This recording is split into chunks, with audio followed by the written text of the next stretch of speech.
Daniel O'Donnell, absolutely lovely to catch up with you. Thank you very much, Joe. Nice to talk with you too. And welcome to Australia. How many tours of Australia have you done?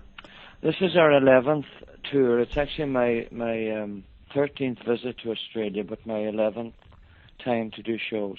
Keep coming back, eh? You must be a massive fan. Yeah, we enjoy it very much, and we always get a good reception from the audience here, and we've been. It's 2 years since we were here now, but always enjoy it. And I know that you're a very loyal Australian fan base. Absolutely love it when you come and visit our shores as well. Well, I'm glad of that, because it's when I first came here in 1992, just to see Australia. It wasn't. I did a little bit of promotion when I was here, and then in '93 we came first, and right from the very beginning, the people were so welcoming and warm, and it's still the same. Daniel, we all know your music, but perhaps we don't know a great deal about yourself. Could we sort of have a little look at your childhood? I've read that it was mostly happy, but that there was some tragedy involved, of course, with your father. Yes, well, my father died very young. I was the youngest of 5 siblings in the family, and I was 6 when he died. So, really, I don't remember much about it. My older brothers and sisters were greatly affected, much more than I was.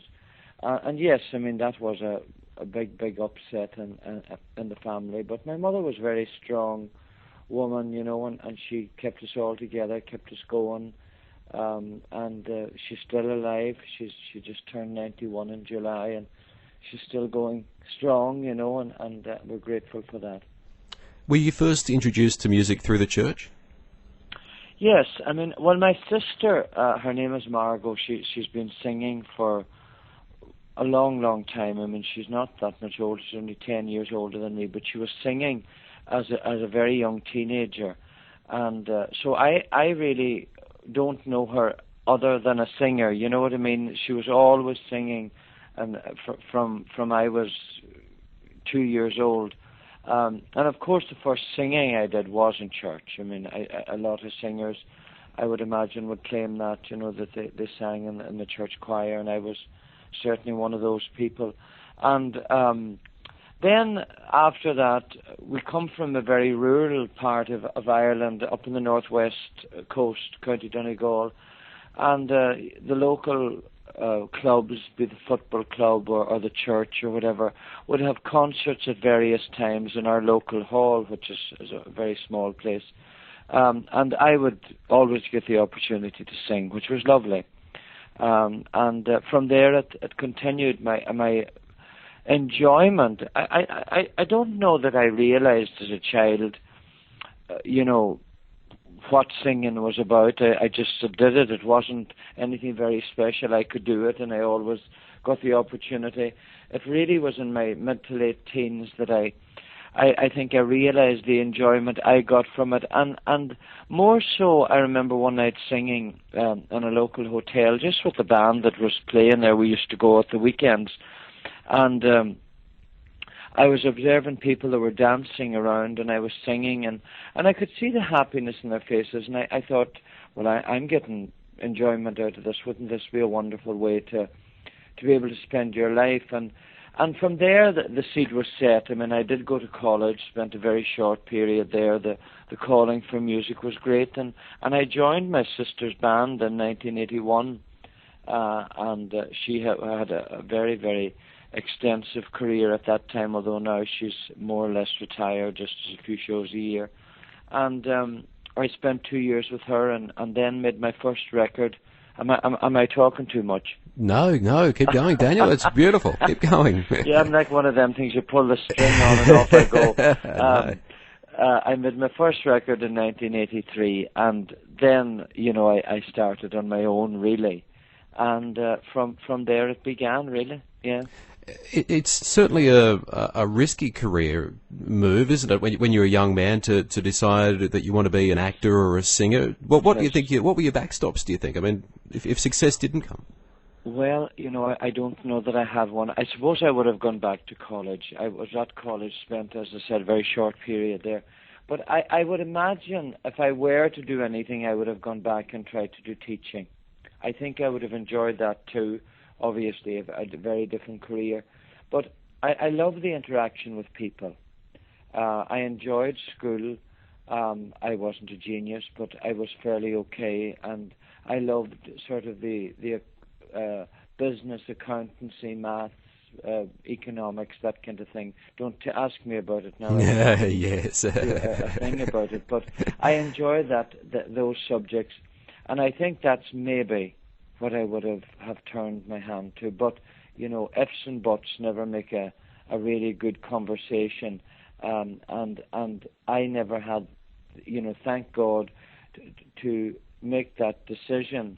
Now, there was a few times in the early part of the career that it was certainly on the tip of my tongue to say this is enough, and maybe once or twice it was almost in motion. But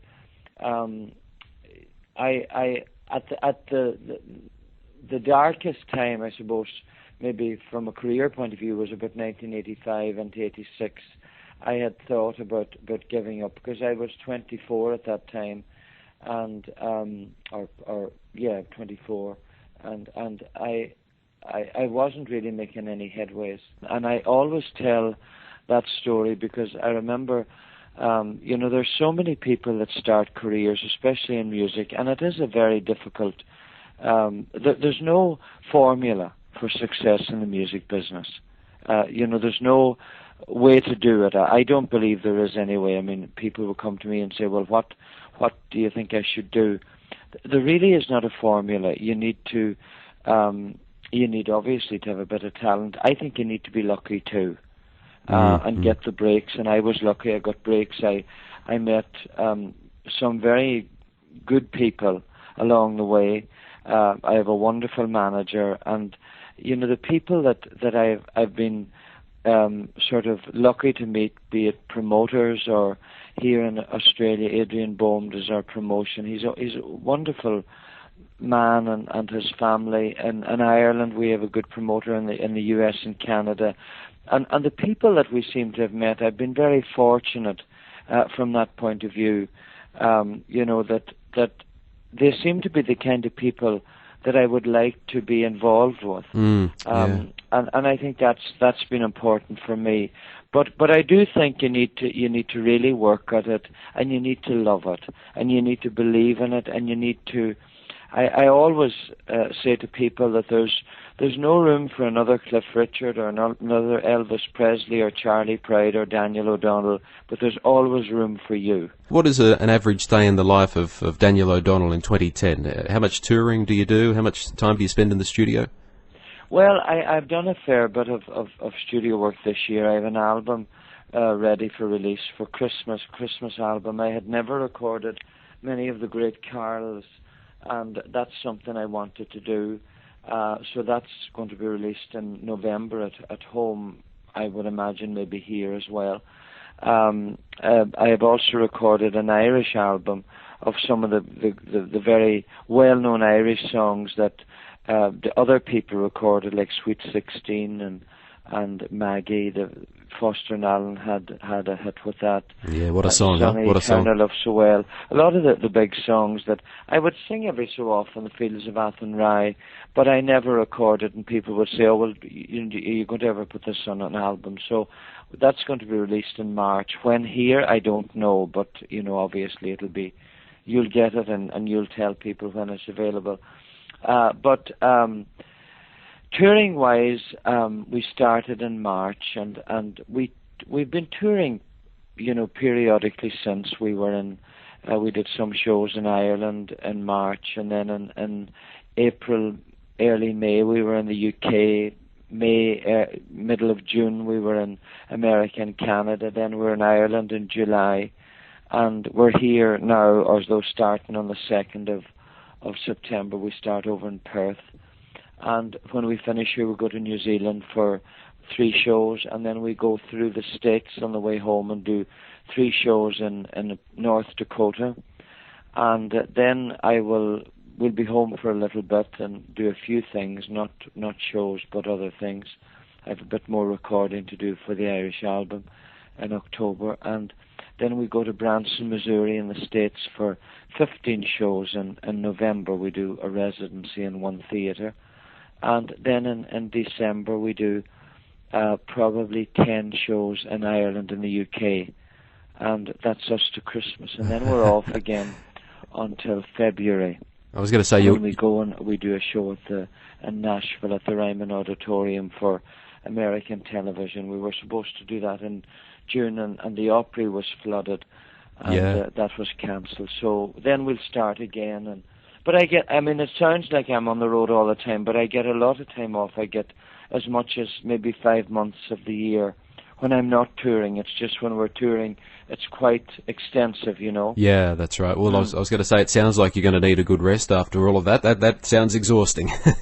Well, you know, it's well paced, really, or spaced out, and that we have, you know, 2 weeks to a month after each tour, you know, to rest and just have time, you know, on our own. And my wife and I generally, you know, go on holidays, or, you know, we have a lot of time when we're free. Well, Daniel, congratulations on what has been a wonderful career, but I suppose mostly congratulations for bringing such joy into people's lives. I spoke to Mick Foster from Foster and Allen, who you no doubt would know very, very well, just recently, and we were sort of talking about what Foster and Allen means to their fans, and I think you know, you've got such a rapport with your fans. So congratulations for being approachable, for being you know, an inspiration and bringing such joy into people's lives. Well, thank you very much, Joel, and thank you for giving us the opportunity on your show.